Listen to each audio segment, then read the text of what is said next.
pagi, siang, sore, dan malam.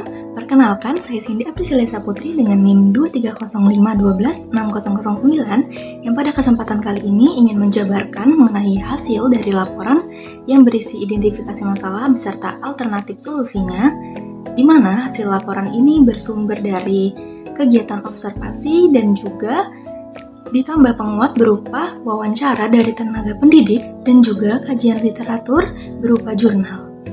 Yuk kita simak bersama-sama. Baik, untuk identifikasi masalah pertama, yaitu penugasan berbasis proyek dalam pengembangan motorik kasar anak usia 5-6 tahun. Masalah dalam pembelajaran yang biasa ditemui adalah ketidakmampuan anak untuk bersosialisasi atau bekerja sama dengan orang lain atau teman sebayanya. Mengapa saya memilih identifikasi masalah ini? Karena berdasarkan hasil observasi sering sekali ditemukan anak-anak yang tidak ingin berbaur dengan teman-temannya. Jadi, apabila dia tidak ingin bersosialisasi atau takut bersosialisasi, dia tidak akan mau bergerak dari tempatnya sehingga kemampuan motoriknya pun tidak akan berjalan ataupun berkembang. Dalam alternatif solusinya ditemukan dari hasil kajian literatur dari Arto, Yusuf, dan Astuti.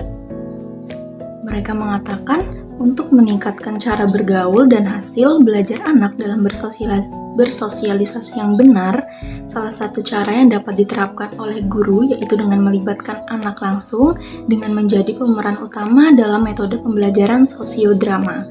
Jadi, guru atau tenaga pendidik atau bahkan pembimbing dapat membuat permainan bernama sosiodrama.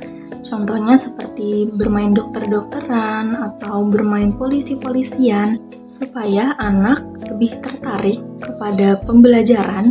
Jadi berbasis proyek di sini tuh bukan berarti mereka hanya bermain permainan seperti dengan media loose part atau puzzle kayak gitu-gitu, tapi bisa juga dengan cara berakting. Katakanlah seperti berakting. Jadi anaknya bisa jadi dokter, terus teman-temannya bisa menjadi pasien. Nah, dari sini anak-anak itu akan lebih tertarik untuk berbaur. Mereka merasa kegiatan seperti ini tuh akan lebih menyenangkan karena mereka berperan seperti orang dewasa, seperti itu. Dan yang kedua, ada hasil wawancara dari guru. Menurut beliau, untuk meningkatkan motorik kasar dan juga kemampuan anak supaya dia ingin bergerak, yang pertama sering mengajak anak untuk berkomunikasi agar anak terbiasa dengan lingkungan tempat dia berada.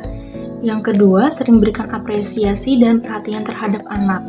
Jadi, supaya anak itu mau terus bergerak, terus berbaur dengan teman-temannya, diharapkan guru itu dapat berkomunikasi dengan baik. Jadi, diharapkan juga guru dapat melakukan pendekatan-pendekatan berupa tadi apresiasi atau lebih memperhatikan anak dan juga menjelaskan kalau kita di sini semua adalah keluarga. Di sekolah ini adalah lingkungan yang aman dan menyenangkan untuk dia bereksplorasi dan belajar. Identifikasi masalah kedua adalah penerapan metode bermain dalam pembelajaran anak usia dini dalam mengembangkan motorik halus anak usia 4-5 tahun. Dan masalah yang biasa ditemui adalah peserta didik tidak aktif selama kegiatan belajar mengajar. Jadi, menurut hasil kajian literatur yang saya temukan dari Yunia Sunarsih dan Wembra Yarli, untuk meningkatkan keterampilan motorik halus anak dapat dilakukan kegiatan dengan membentuk suatu permainan yang menyenangkan, yaitu dengan cara menggunakan media spons. Jadi dalam kegiatan membentuk gerak tangan dapat dilatih seperti gerak tangan dalam memegang spons, gerak tangan saat menggunting, gerak tangan saat menjepit kuas, gerak tangan saat menjumput, dan gerak tangan saat mewarnai spons hingga terbentuk suatu hasil karya.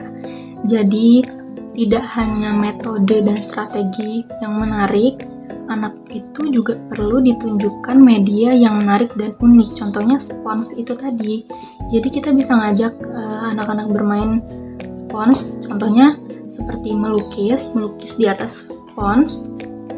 Itu kan cukup menarik bagi anak ya, karena dia bisa eksplor warna, dia bisa pada akhirnya mengeksplor bentuk, dia akhirnya mengeksplor tekstur dari satu buah spons itu saja.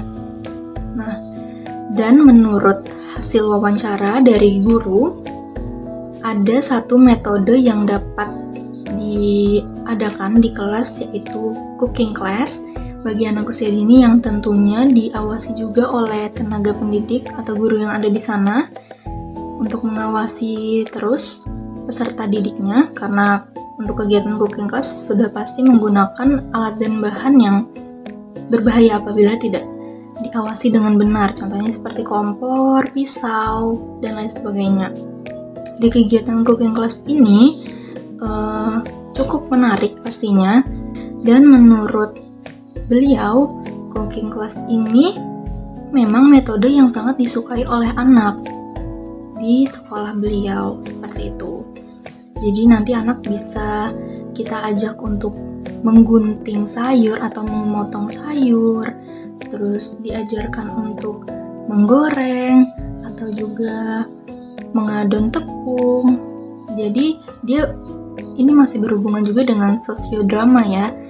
Anak bisa juga berperan sebagai ibu rumah tangga di situ, atau asisten rumah tangga di situ, atau menjadi chef, seperti itu.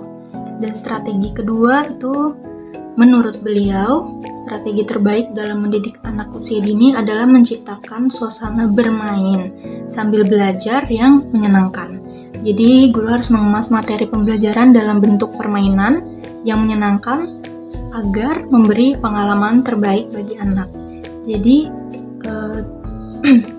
untuk anak usia dini, apabila permainan terlalu monoton atau suasana belajar terlalu menegangkan, mereka akan cepat bosan dan bahkan mungkin akan takut dan berakhir tidak ingin berpartisipasi dalam kegiatan. Jadi memang guru harus menyiapkan suasana bermain yang benar-benar membuat anak jadi lebih senang.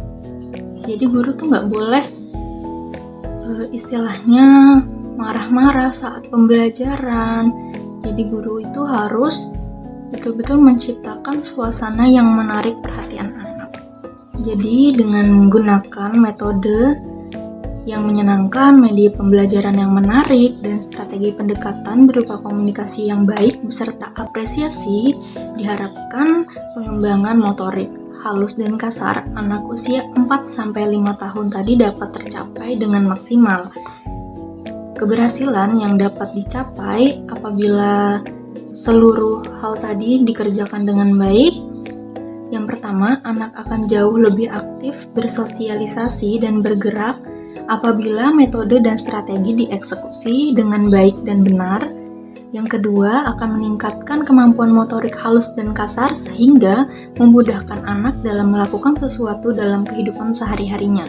Contohnya, apabila sudah terasah dengan baik, mereka akan lebih mudah untuk menulis atau memegang pensil, bermain, terus akan memudahkan anak dalam bergerak. Contohnya, apabila dilakukan permainan seperti bermain bola, mereka sudah tahu caranya menendang, melempar, dan lain sebagainya.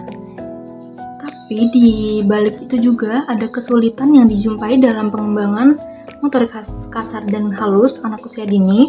Yang pertama, anak merasa takut dengan orang lain dan lingkungan baru, terutama yang baru masuk sekolah.